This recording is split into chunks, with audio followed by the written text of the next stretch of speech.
May naispatan naman tayo dito guys, no? Anong masasabi nyo dito? Tara, panoorin natin. Maraming nagalit sa akin nung sinabi ko na kung ako magiging babae, hindi ako makikipag-date sa lalaking minimum wage earner.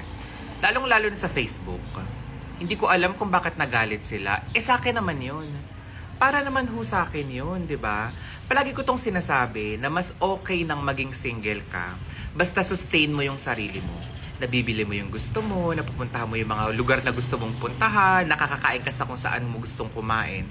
Kesa naman in a relationship ka nga, may jowa ka nga, may asawa ka nga, pero kumakalab naman yung sikmura mo. Hindi mo naman nabibili yung mga gusto mo.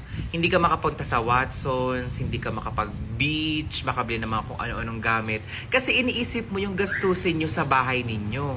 Iniisip mo na kulang yung binibigay sa'yo ng asawa mo, kaya ikaw bilang babae, ikaw ang nagtatrabaho at nag-iisip mag-budget sa katiting na perang binibigay niya sa'yo. 'Di ba? Kaya hindi ko alam kung bakit minamasama ng maraming tao yung sinabi ko na yun. Kung kayo sa sarili ninyo gusto nyo at okay lang sa inyong mabuhay kayo ng napakahirap, na naghihirap kayo, na maghihirap yung pamilya ninyo at lalong-lalo na yung mga anak ninyo, okay, buhay nyo naman yan eh. Pero kung ako yung papapiliin, mas gugustuhin ko pang maging single ako kaysa maging in a relationship ako, magkaroon ako ng asawa, tapos mabubuhay lang kami sa hirap. Kawawa ako at lalong-lalo yung mga anak namin.